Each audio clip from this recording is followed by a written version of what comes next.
پرورش کی برسوں اس حادثے کی، وہ کون سے اسباب، کیا محرکات تھے؟ اور خلفائے راشدین کے زمانے ہی سے کافی ساری چیزیں رہیں، خود حضرت علی المرتضیٰ رضی اللہ تعالیٰ عنہ کا دور، پھر اس سے پہلے حضرت عثمان غنی کی جو شہادت ہے اس کا پورا معاملہ شروع ہی سے، بلکہ حضرت ابوبکر صدیق کے زمانے سے ہم لے لیں تو یہ جو واقعہ ہوا کربلا کا، اس کا تانے بانے اس کے کہاں جا کے ملتے ہیں ماضی؟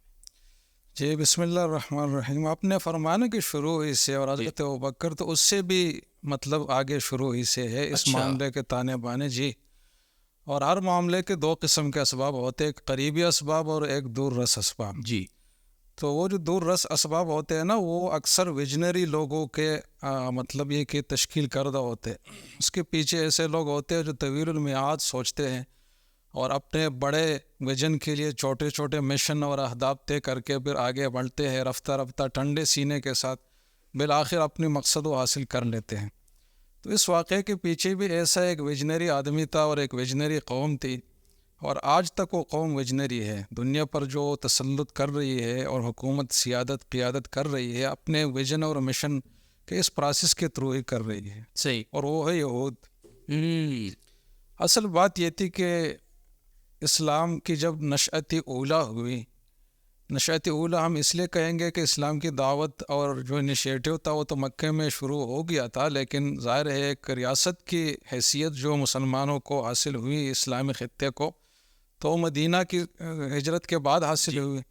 تو یہ جو ہجرت کا عمل ہوا جو بہت عظیم الشان عمل تھا، جس سے اسلام کی حکومتی اور ریاستی سطح پر شروعات ہوئی، تو اس سے سب سے زیادہ جو بینیفیشری تھے وہ مسلمان تھے، اور سب سے زیادہ جو نقصان اٹھایا وہ دو فریقوں میں سب سے زیادہ جو نقصان تھا وہ یہود کا ہی ہوا. اس لیے کہ دو ہی قبیلے تھے، بنو نذیر اور بنو قینقاع، جن کی مدینہ کی معیشت پر بھی مستحکم قبضہ تھا اور مدینہ کی سیاست پر بھی تھا، اور سب لوگ ان کے زیر بار تھے ہر حوالے سے، اور قریب تھا کہ ان کے لیے باقاعدہ قیادت اور سیادت کا اعلان ہوتا. اتنے میں حضور صلی اللہ علیہ وسلم کی آمد ہوتی ہے مدینہ میں، اور ایک ریاست قائم ہوتی ہے، اور ایسی مستحکم ریاست جو معاہدات کرتی ہے. ان معاہدات میں یہود بھی منافقانہ انداز میں شامل ہوتے ہیں، لیکن ایک دن کے لیے بھی انہوں نے اس معاہدے کی پاسداری نہیں کی. صحیح. دوسرا فریق تھا مشرکین، انہوں نے تو کچھ نہ کچھ کر لیا کافی حد تک، کیونکہ وہ غیرت مند لوگ تھے. غیرت مند آدمی جیسے بھی ہو، لیکن وہ منافقت نہیں کرتا، اس سے کوئی بات چیت ہو سکتی ہے. اور یہود تو ایسے لوگ تھے جن کے مزاج میں خست تھی، بظاہر کچھ اور اندر سے کچھ اور. تو پہلے ہی دن سے انہوں نے معاہدے کی کوئی پاسداری نہیں کی، اور ہر ممکنہ نقصان جو اسلام کو پہنچا سکتے تھے وہ پہنچانے کی کوشش کی. اور یہ کوئی ہوائی باتیں میں نہیں کر رہا، پوری تاریخ پڑھیں گے. حضور صلی اللہ علیہ وسلم پر کئی بار قاتلانہ حملے ہوئے. جنگ احد کے لیے جب بڑی لشکر جا رہی تھی تو منافقین بیچ راستے میں سے الگ ہو گئے تاکہ لوگوں کے حوصلے ٹوٹ جائے. غزوہ احزاب میں پورے عرب کی طاقتوں کو بلایا مدینہ پر حملے کے لیے. حضور صلی اللہ علیہ وسلم کی جو وصال ہوا ہے یہ شہادت کی صورت میں ہوا ہے، اس لیے کہ حضور صلی اللہ علیہ وسلم نے شہادت کی دعا مانگی تھی. تو ایک سوال ہے کہ حضور شہادت کے اتنے فضائل بیان کر چکے ہیں، دعا بھی مانگ چکے ہیں، تو ان کو شہادت ملی؟ تو جواب یہ کہ ملی.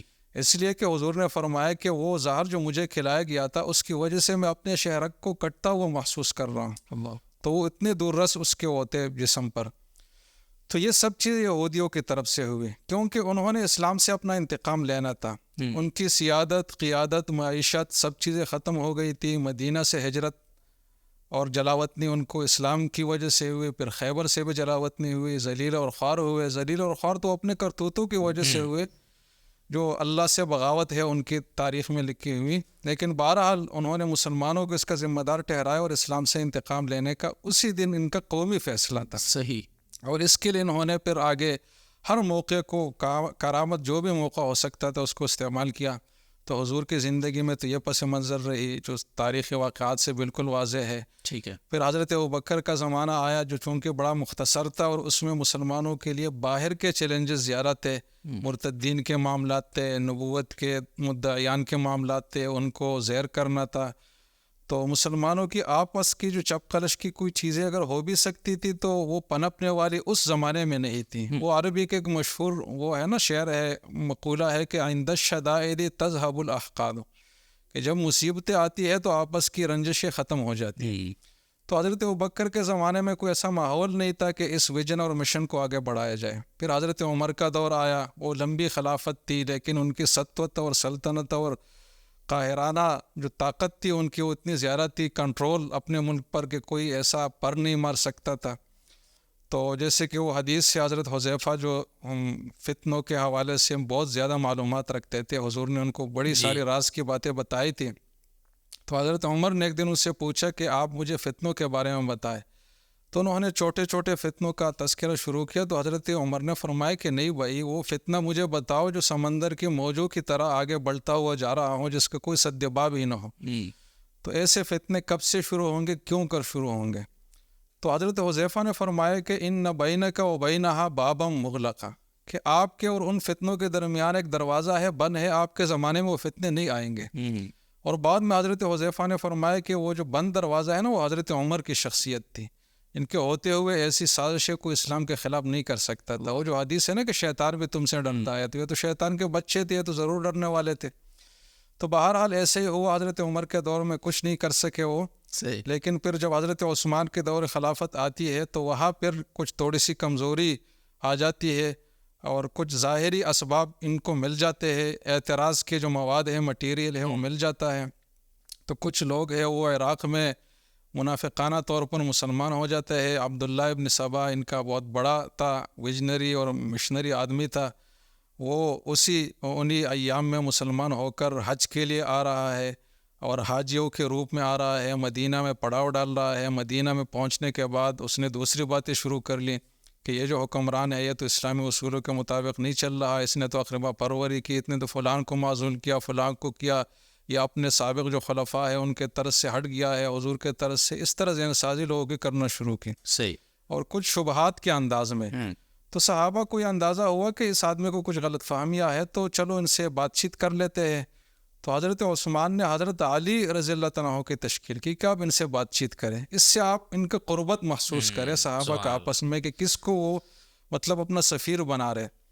تو حضرت علی نے جب ان سے بات کی تو وہ ایک بات کا جواب مل جاتا تو دوسری بات شروع کرتے, دوسری کی تیسری. تو پتہ چلا کہ ان کا مقصد کوئی غلط فہمی کا ازالہ نہیں ہے کہ کسی چیز سے مطمئن ہو کر چلے جائیں گے, بلکہ انہوں نے فتنہ ہی برپا کرنا ہے. بہرحال صحیح, حضرت علی نے فرمایا کہ ایسے لوگ ہیں بغیر لڑائی کے ان کا کوئی حل نہیں ہے.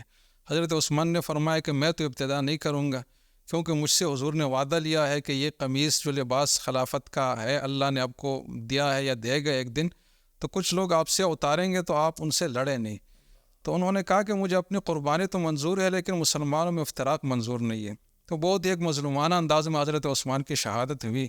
اور اگر ہم انصاف سے کام لیں تو حضرت عثمان کی جو مظلومیت ہے نا, وہ حضرت حسین سے کم نہیں ہے, کیونکہ ایک خلیفۃ المسلمین جو باقاعدہ خلیفہ بنے ہیں, پھر عمر کی جس سطح پر ہے, پھر یہ ہے کہ ان کے پاس ساری طاقتیں ہیں, اپنا دفاع بھی کر سکتے ہیں, پھر بھی اپنے آپ کو مظلوم بنا کر قرآن کی تلاوت کرتے ہوئے ان کا خون مصحف پر لگ کر شہید ہو جاتے ہیں صرف اسلام کی اور مسلمانوں کی وحدت کے لیے. تو یہ بہت بڑی قربانی ہے, اس کو بھی ہمیں بہت زیادہ اپریشیٹ کرنا چاہیے. جیسے کہ حضرت حسین کی شہادت ہے یقیناً ہے, لیکن یہ بھی ایک چیز ہے کہ صحابہ نے اپنی جان مال سیادت منصب کی کیسے قربانی دی ہے اسلام کے لیے. تو بہرحال حضرت عثمان کے دور سے پھر یہ چیزیں شروع ہوئی, ان کی شہادت ہوئی. پھر بعد میں مسلمانوں میں دو فرقے ہوئے, جیسے کہ آپ کو معلوم ہے. کچھ لوگوں نے کہا کہ حضرت عثمان کا قصاص لینا پہلا مقدم ہے, حضرت علی نے فرمایا کہ خلافت کے قیام مقدم ہے. بہرحال یہ ایک مطلب سمجھے کہ نظریاتی مسئلہ تھا, لیکن یہ جو فسادی لوگ تھے اس کو انہوں نے لڑائی میں بدل دیا. اور آگے جو لڑائی ہے جتنی بھی شروع ہوئی ہے, اور آگے جو بھی مطلب 40-50 سال تک جو پھر تسلسل چلا ہے, کیونکہ کربلا کا واقعہ 61 ہجری میں ہوا ہے, تو یہ پورا جو تسلسل چلا ہے تو یہی سے بنیادی خرابی پیدا ہو گئی تھی. حضرت علی نے ان لوگوں کو بڑی وضاحت سے کہا کہ جو لوگ عراق سے آئے ہیں ان کا جو مقصد تھا وہ مکمل ہو گیا ہے, اب وہ واپس چلے جائیں. لیکن ان لوگوں نے انکار کر دیا کہ نہیں, کیونکہ ان کو پتہ تھا کہ اصل مقصد میں کچھ کمی ہے جو ہم نے پوری کرنی ہے. تو بہرحال حضرت علی ہی کے ساتھ وہ شامل ہوئے, اور یہ تھے منافق, اسلام کے بھی غدار تھے, حضرت علی کے بھی تھے, تمام صحابہ کہتے. لیکن بظاہر انہوں نے یہ مطلب اپنا رنگ دکھایا کہ ہم آپ ہی کے حامی ہیں, آپ ہی کے لیے لڑنے والے ہیں. تو بہرحال وہ لشکر میں شامل ہوئے, اور کئی بار ایسے مواقع آئے ہیں کہ صحابہ میں صلح ہونے لگی ہے, لیکن رات کو بات ہو گئی، صبح جو ہے کسی فریق نے دوسرے پر حملہ کر لیا، وہ صلح کے ساری کوشش سبوتاج ہو گئی. تو یہ کون طاقتیں تھے جو اتنے راتوں کام خراب کرنے والے تھے؟ یہی لوگ تھے، کیونکہ ان کا مقصد تھا کہ آگے یہ مسلمان آپس میں لڑتے ہی رہے. اور افسوس کی بات یہ ہے کہ یہ آپس کی لڑائیاں جو مسلمانوں کی ہوئی، اس میں 1 لاکھ سے اوپر صحابہ اور تابعین شہید ہوئے. حالانکہ کفار کے ساتھ جو لڑائیاں ہوئے اس میں اتنے صحابہ شہید نہیں ہوئے، 10 12 15 ہزار تک ہے، لیکن یہاں کتنی تعداد کم آئی ہے. تو بہرحال یہ سازشیں تھی یہودیوں کی، چلتی رہی.